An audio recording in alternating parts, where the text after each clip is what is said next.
Salut à tous, là on est parti faire un petit coup du matin avec l'ami Clément. Bon, on a changé complètement de biais par rapport aux autres vidéos. Là on est sur un lac de barrage. Donc au vu de cette période de l'année, on va surtout chercher les perches, perches et les sandres dans les profondeurs. C'est-à-dire de 4-5 mètres d'eau à descendre jusqu'à 10-15 mètres suivant où sont les poissons. Donc pour ça on va se fier aux échosondeurs et aux informations qu'ils vont nous donner. Donc au vu de ces profondeurs là, on va surtout principalement pêcher au leurre souple et aussi avec des leurres à jiguer, c'est-à-dire à dandiner sur le fond.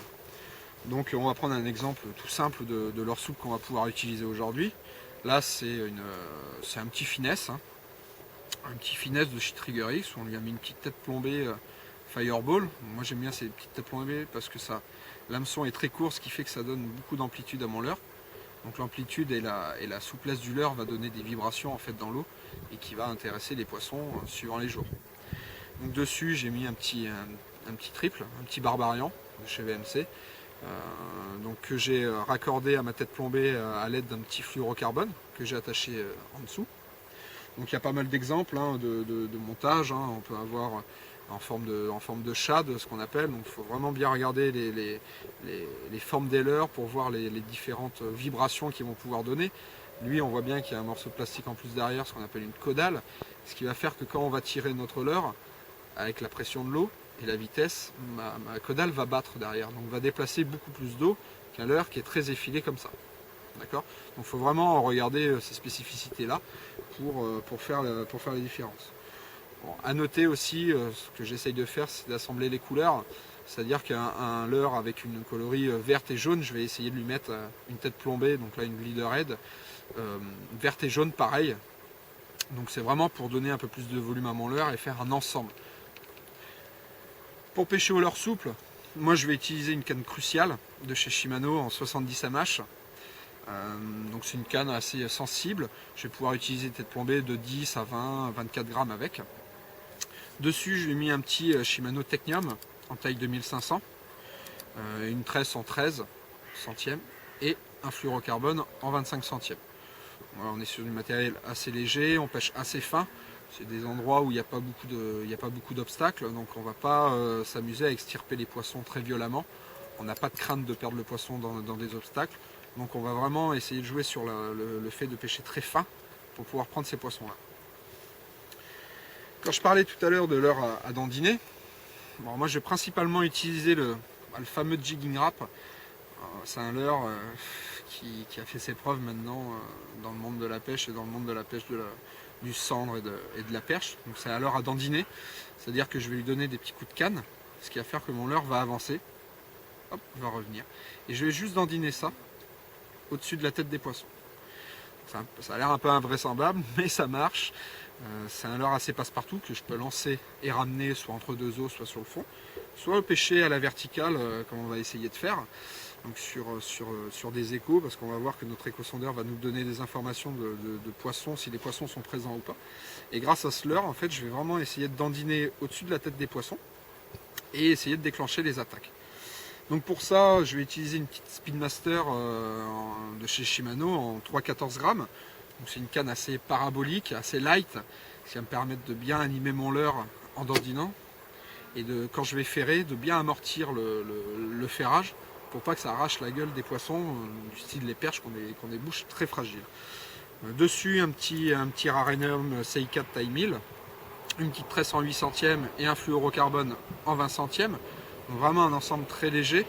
On va pouvoir pêcher toute la journée avec sans avoir mal au bras et facilement et s'amuser même avec des petits poissons. Donc c'est aussi le principe.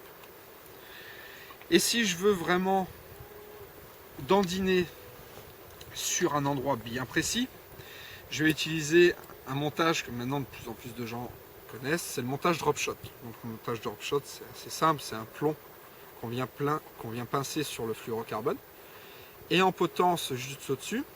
Donc moi j'ai opté pour un petit hameçon spin shot de chez VMC. Donc c'est un principe assez simple, c'est un émerillon baril et au milieu il y a un hameçon drop shot. Donc ça nous assure d'être toujours droit.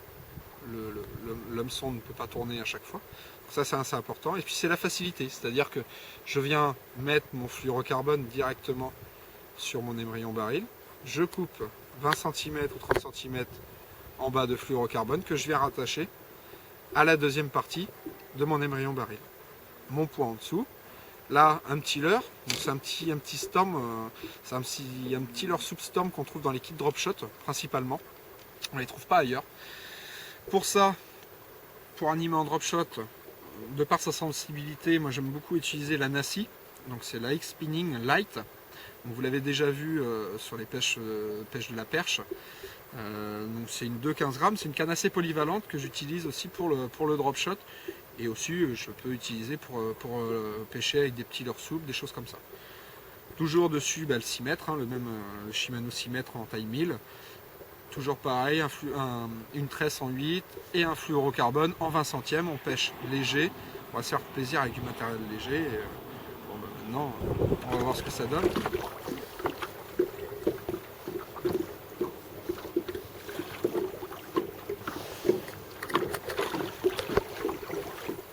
Poisson. Ah, on a bien vu les échos là sur le sondeur. Et puis tout de suite, les poissons ils sont là. Oh, là c'est une perche. Oh, une jolie perche.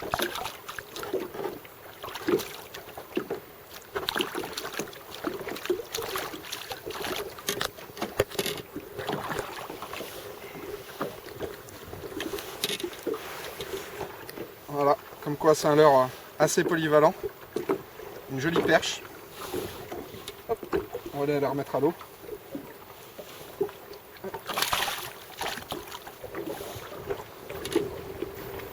Alors pour la prospection, moi j'utilise un sondeur Humminbird, un 998 Side Imaging et Down Imaging.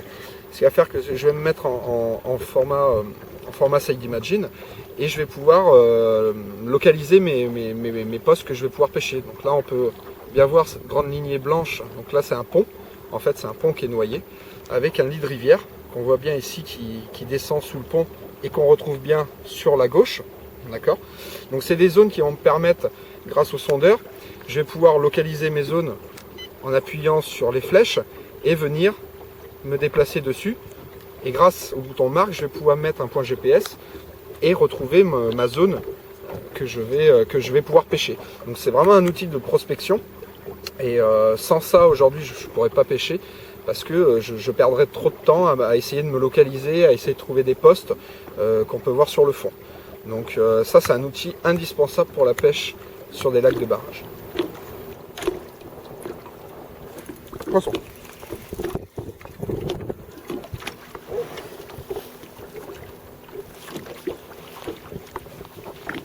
Un petit sang.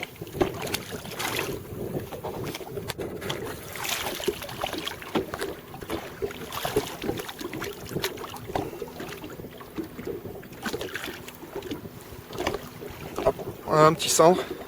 Il n'est pas maillé celui-là. Le jigging rap. Vous avez vu, on le laisse descendre sur le fond. On le dandine, on le supporte près du fond. Et là, tac, on touche avec un petit poisson. Bon, on va espérer qu'on va en faire d'autres. Donc à l'avant du bateau, j'ai monté un moteur électrique avant. Donc c'est un moteur électrique, un Minn Kota de la famille. Donc c'est un Terrova, celui-là. C'est le modèle Terrova que je vais diriger en fait à l'aide de la pédale qui est ici. Donc ici j'ai gauche, droite, j'avance et ici j'ai la jauge de vitesse. Donc c'est assez pratique pour la précision, c'est-à-dire que je peux quand même pêcher tout en appuyant sur ma pédale et me diriger en même temps. Pour après la pêche, vraiment quand on est en action de pêche, j'ai monté un sondeur Humminbird à 858 qui lui, où la sonde est directement sous le moteur. Donc je vais vraiment pêcher à l'aplomb du bateau pour vraiment gagner un maximum de précision.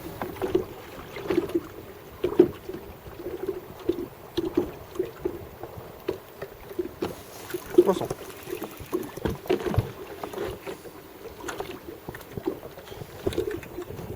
Alors, encore une perche, une jolie perche.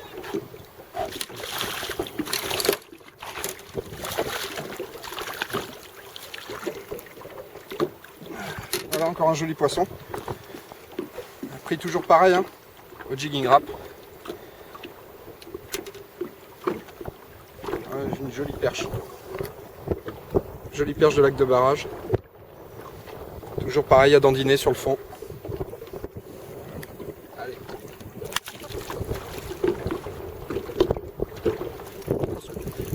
Oh, c'est plus joli. Ah oui, c'est plus joli quand même. Peut-être une perche. Un centre. Oh, c'est une jolie perche encore. Hein. Hop. Hop. Allez, arrête de bouger. Hop. Alors, encore une jolie perche. On va dire que c'est assez redoutable aujourd'hui le jigging. Hein.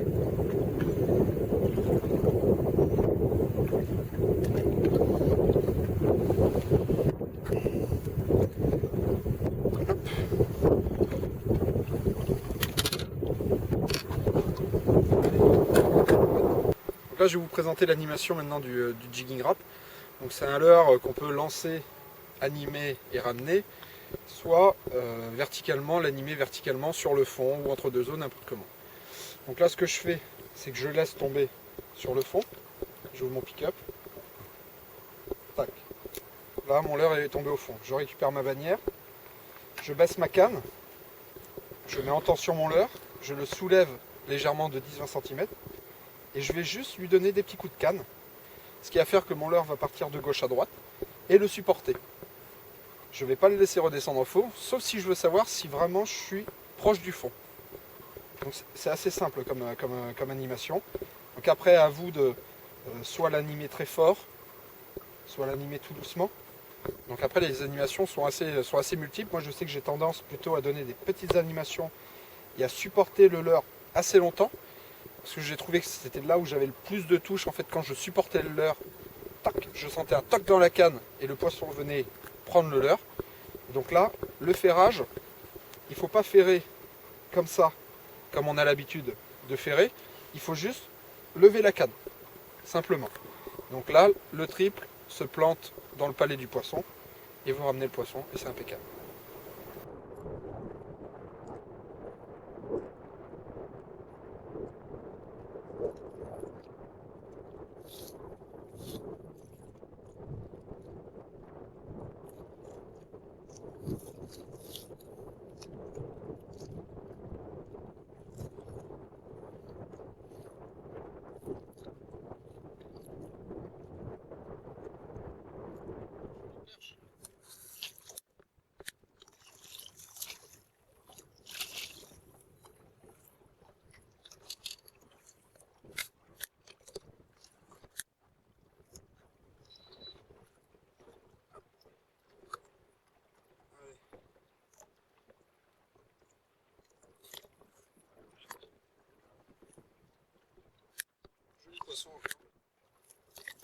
Alors maintenant, je vais vous présenter le montage dit drop shot.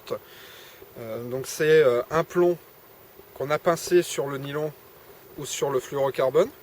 D'accord, c'est un système où on passe le fil dedans et on vient prendre les deux bouts et pincer pour qu'il ne bouge pas.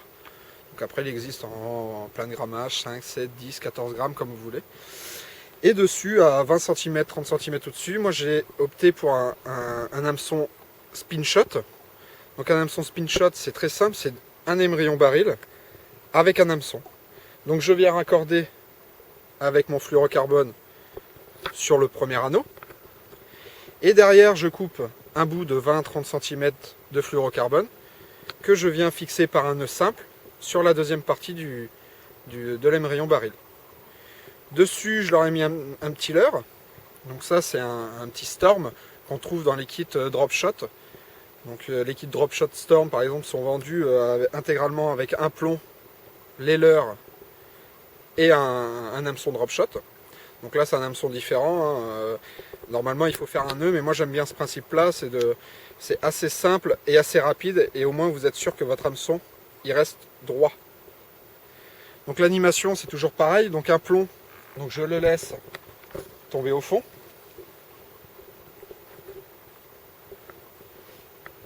Tac, voilà, là je suis au fond, ma bannière est détendue.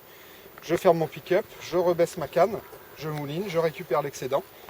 Et je viens faire sautiller mon leurre, pas mon plomb, mon leurre, sur le fond. Si je veux me déplacer, je porte mon ensemble, leurre plus plomb, et j'avance. Je redescends, tac, là je vois bien ma bannière est détendue, donc je vais animer mon leurre par petites saccades, proche du fond. Donc ça c'est assez efficace sur les perches et les sandres. Oh. C'est pas évident. Ah, c'est un joli poisson. Oh, un joli cendre. Un joli cendre en drop shot. Puis avec un petit spin shot, un hameçon VMC spin shot. Avec un plomb de 10 grammes et puis un petit finesse qu'on retrouve dans les kits drop shot de chez Storm. Voilà, le poisson, juste à dandiner sur le fond, tout doucement. Tac, tac, tac, tac. Il ne faut pas faire bouger le plomb. Juste dandiner sur le fond. Et puis avec l'éco-sondeur, on voit bien l'écho et hop, on lui met dessus. Et tout de suite, bah, voilà un joli poisson.